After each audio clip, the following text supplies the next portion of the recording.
दोस्तों पॉक्सो के बहुत सारे मामले अक्सर सामने आते हैं, जैसे कि हम क्रिमिनल प्रैक्टिस करते हैं दिल्ली की कोर्ट्स में, और यहाँ पर अक्सर ऐसा देखा जाता है कि कोर्ट भरे पड़े हैं पॉक्सो के केसेस को लेकर। पॉक्सो जो कानून आया, the protection of children from sexual offences act 2012 में आया। 2019 में इसे अमेंडमेंट किया गया, 2019 में इसे अमेंड किया गया, इसमें अमेंडमेंट आया 2019 में, और सजाओं को और ज्यादा बढ़ा दिया गया। मतलब कि कोई भी अपराध अगर 2019 से पहले हुआ है तो उसमें सजा कम है, पर अगर कोई भी अपराध 2019 के बाद हुआ है उसमें सजा का प्रावधान ज्यादा है। ये देखना पड़ेगा, केस टू केस डिपेंड करता है। आज अपनी इस वीडियो के माध्यम से मैं आपको पॉक्सो एक्ट के बारे में बहुत डिटेल में बताऊंगा।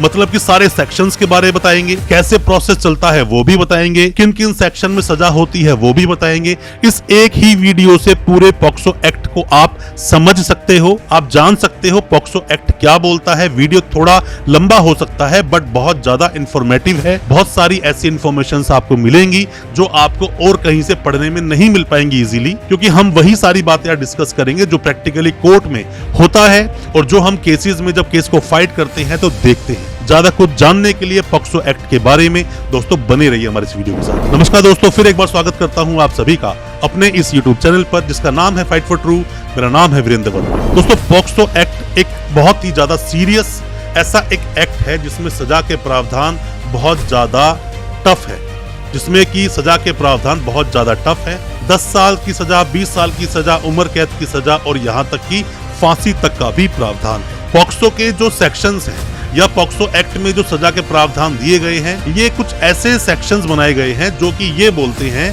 कि ये जो क्राइम है ये क्राइम अगेंस्ट सोसाइटी है, क्योंकि किसी भी विक्टिम के साथ, छोटा बच्चा है उसके साथ जो अपराध हुआ, वो जो मामला है, जो भी कृत्य हुआ है, वो ऐसा एक क्राइम बन जाता है जो क्राइम अगेंस्ट सोसाइटी है, सिर्फ बच्चे तक ही सीमित नहीं रहता। पॉक्सो एक्ट में दोस्तों होता क्या है, सबसे पहले जब एफआईआर काटी जाती है, एफआईआर बहुत ज्यादा महत्वपूर्ण रोल प्ले करती है। मैं आपको टोटल 10 मुद्दे बताऊंगा, 10 पॉइंट्स बताऊंगा। इन 10 पॉइंट्स को अगर आप लिख लेंगे तो भी पॉक्सो एक्ट को बहुत अच्छे से आप जान जाएंगे। सबसे पहले एफआईआर कटती है।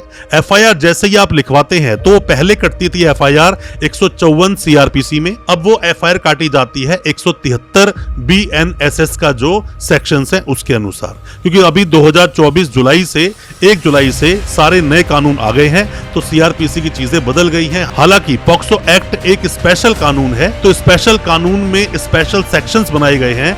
टोटल 46 सेक्शंस हैं पॉक्सो एक्ट में, पर यहाँ जो सीआरपीसी बोलता है या बीएनएसएस जो बोलता है उसके अनुसार ही एफआईआर काटी जाती है। सबसे पहली बात, एफआईआर काटी जाती है। एफआईआर को बहुत सोच समझ के अच्छे से लिखवाएं ताकि बाद में अगर किसी सामने वाले को सजा करवानी है तो उसको सजा अच्छे से हो सके। और आप अगर कोई भी ऐसे एक्यूज है जिस पर फेक एफआईआर हुई है तो बचने का भी आपको रास्ता एफआईआर से ही मिलता है। आपको एफआईआर को अच्छे से पढ़नी चाहिए। अब बात करते हैं दूसरे मुद्दे की। दूसरे मुद्दे में दोस्तों क्या होता है, 164 के बयान होते हैं विक्टिम के जिसके साथ जो भी घटना घटित हुई है। पहले ये 164 सीआरपीसी में बयान दर्ज होते थे, अब ये 183 बीएनएसएस के सेक्शन के तहत दर्ज कराए जाते हैं। दोस्तों एफआईआर और 164 के बयानों को मिलाकर देखना चाहिए जब आप केस को फाइट करने के लिए गए हैं कोर्ट में। इन दोनों को मिलाकर आप देखेंगे तो आप अपने क्लाइंट की बेल भी करा पाएंगे, उसको बरी भी करा पाएंगे और साथ ही साथ उसको रिलीफ भी दिला पाएंगे। अगर कोई भी गलतियां की हैं विक्टिम ने और आपके ऊपर कोई भी फेक केस दर्ज हुआ है तो इन रेमेडीज को आप जरूर फॉलो करें। आप में से कोई भी नए वकील साहब है, कोई भी लॉ स्टूडेंट है, कोई भी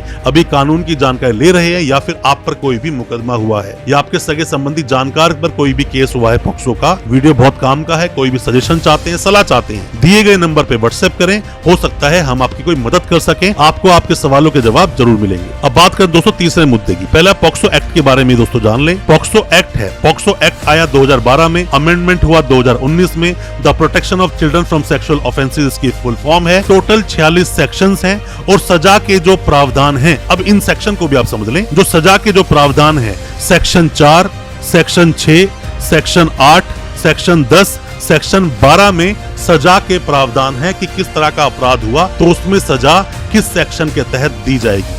सबसे ज्यादा जो सजा का प्रावधान है वो सेक्शन 6 में है, जिसमें कम से कम 20 साल की सजा तो होगी ही, उम्र कैद भी हो सकती है। ज्यादा हीनियस क्राइम हुआ तो वहां पर आपको फांसी तक दी जा सकती है। अब दोस्तों बात करते हैं चौथे मुद्दे की, चौथे पॉइंट की। जैसे ही मान लीजिए एफआईआर दर्ज हो गई, 64 के बयान दर्ज हो गए, उसके बाद केस आगे चलता है, इन्वेस्टिगेशन कंप्लीट होती है, चार्जशीट फाइल की जाती है।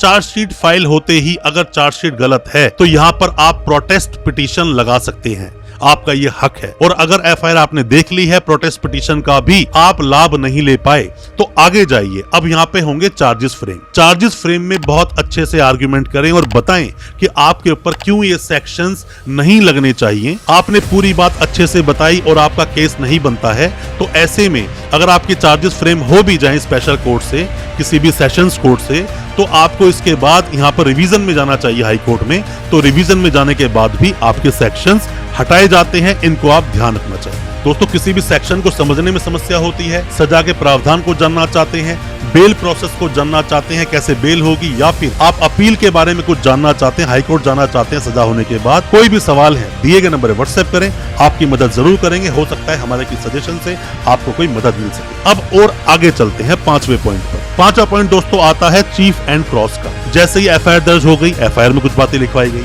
164 के बयान हुए, कुछ बातें लिखवाई गई, चार्जशीट आपके सामने आ गई, सब कुछ आपने पढ़ लिया, चार्जशीट आपने पढ़ ली। अब यहाँ पर चीफ एंड क्रॉस होता है, मतलब कि विक्टिम को कोर्ट बुलाया जाता है कि आप कोर्ट में आइए, गवाही दीजिए। अब विक्टिम जब वहाँ कोर्ट में आकर गवाही देती है, छोटी बच्ची या छोटा बच्चा जब गवाही देता है, जितने सवाल पूछने हैं डिटेल में तभी पूछ लीजिए, जितना लंबा क्रॉस करना है तभी कर लीजिए। दोबारा बुलाने की परमिशन इजीली कोर्ट देता नहीं है, और देगा भी तो काफी हाई कॉस्ट के साथ देता है।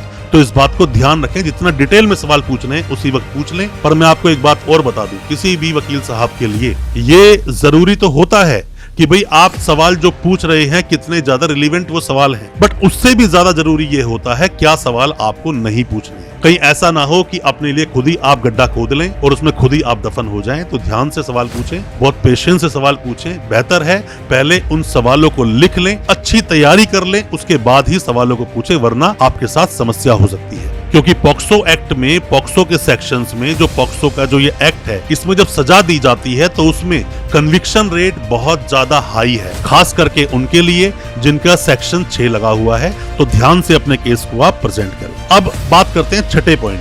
आपको कोई भी किसी भी तरह की 91 की अगर एप्लीकेशन लगानी है, 91 सीआरपीसी की, जो कि अब बीएनएसएस में 94 बीएनएसएस का सेक्शन बन गया है, तो जितना जल्दी हो सके चार्जेस फ्रेम से पहले लगा लें। अगर चार्जेस फ्रेम हो गए और फिर आपने एप्लीकेशन मूव की तो फिर वो सीधा अभी क्या चलेगा, पहले क्या चलता है, प्रोसिक्यूशन एविडेंसेस। पहले मतलब कि सरकार के सारे एविडेंस आते हैं, सारे गवाह आते हैं, फिर आपको मौका मिलता है जहां पर कि डीई बोलते हैं, डिफेंस एविडेंसेस। तो जब डिफेंस का नंबर आएगा तभी एप्लीकेशन लगा पाओगे, बीच में नहीं लगा पाओगे। तो ध्यान रखें, एप्लीकेशन को टाइमली लगाएं, सही से लगाएं, वरना आपके साथ समस्या हो सकती है। कोई सीसीटीवी फुटेज चाहते हैं, कोई टिकट का ब्यौरा चाहते हैं, कुछ भी जानना चाहते हैं तो चार्जेस से पहले लगा दें, वरना आपको बाद में मौका नहीं मिल पाएगा। अब हम बात करते हैं दोस्तों 7वें पॉइंट की। दोस्तों कन्विक्शन बहुत ज्यादा लोगों को होता है, कन्विक्शन होता ही है। कन्विक्शन होता है या एक्विटल होता है, मतलब बरी होते हो या सजा होती है। तो ऐसे में कन्विक्शन रेट बहुत ज्यादा हाई है, सजा बहुत लोगों को होती है। आपको अगर सजा हो गई तो आप हाई कोर्ट जाओगे अपील लगाने के लिए, और मान लीजिए कोई इंसान एक्विटल हो गया तो भी आपके साथ मुसीबत है। मुसीबत क्यों है, सरकार चली जाती है आगे हाई कोर्ट। तो ऐसे में आगे जाकर जब केस चलता है पूरा,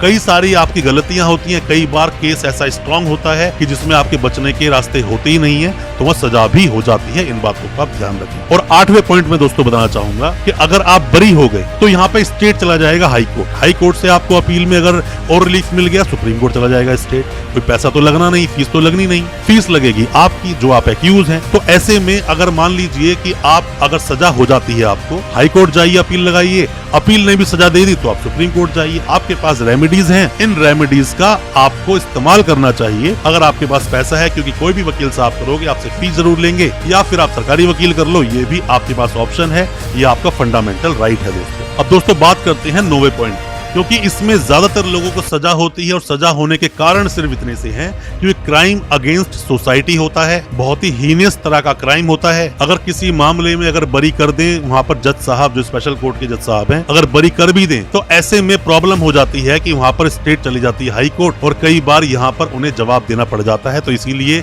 वो सजा देना ही अपने आप को बेहतर मानते हैं कि सजा दे देंगे, ज्यादा सवाल हमसे पूछे नहीं जाएंगे। तो सजा इसमें ज्यादातर लोगों को होती है। ध्यान रखें, केस को बहुत अच्छे से लड़ें, बार बार बेल करते रहोगे, फायदा उससे है नहीं। पेन किलर की तरह बेल काम करती है और आप अगर केस को पूरा ढंग से लड़ेंगे तो हो सकता है आपको जेल में कुछ वक्त तक रहना पड़े, पर परमानेंट आप बाहर आ जाओगे, प्रॉब्लम आपके साथ होगी नहीं। बात करते हैं 10वें पॉइंट की। दोस्तों, जब भी कोई केस ऐसा दर्ज होता है तो केस दर्ज होने के बाद में जब पूरा ट्रायल चलता है, अगर किसी भी एक्यूज को सजा सुना दी जाती है तो यहाँ पर विक्टिम को मिलता है कंपनसेशन मिलता है, सरकार से पैसा मिलता है और यहाँ पर एक्यूज को भी पैसा देना पड़ता है। तो ऐसे में कई सारे वकील साहब यहाँ पर विक्टिम की सपोर्ट में खड़े हो जाते हैं।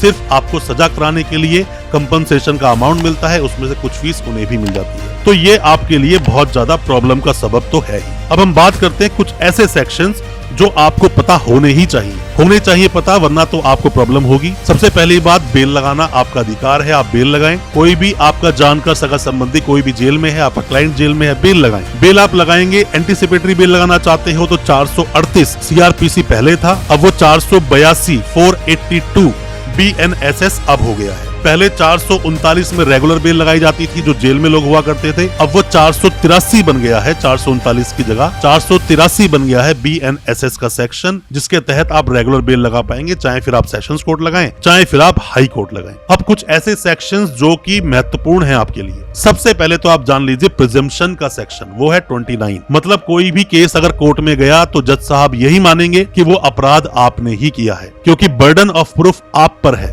बाकी सभी केसेस में बर्डन ऑफ प्रूफ स्टेट पे होता है, स्टेट को प्रूव करना होता है कि अपराध हुआ है, पर यहाँ पर आप प्रूव करोगे कि मैंने कोई अपराध नहीं किया, जो कि बहुत ज्यादा कठिन चीज है किसी भी क्रिमिनल वकील साहब के लिए। अब बात आती है रिकॉर्डिंग ऑफ स्टेटमेंट। बच्चे की जब गवाही कराई जाती है, जब कोर्ट में बुलाया जाता है, तो वो सेक्शन है 24, उसको आप पढ़ लेना। साथ में ही मेडिकल एग्जामिनेशन होता है बच्चे का, तो उसके लिए सेक्शन है सेक्शन 27। साथ में ही अगर डेजिग्नेशन की बात करें कि स्पेशल कोर्ट बनाए जाएंगे तो उसका सेक्शन है 28। इन सेक्शंस को आप अच्छे से पढ़ लें। पढ़ने के बाद अगर अपने केस को प्रेजेंट करेंगे, मेरा मानना है आप अपने क्लाइंट को केस जितवा पाएंगे, आप भी अपने केस में अच्छे से प्रेजेंट कर पाएंगे। और मेरा मानना है कि पॉक्सो में जो एक स्पेशल कानून है जिसमें किसी भी वकील साहब को दिक्कत होती है, दिक्कत कोई होगी नहीं।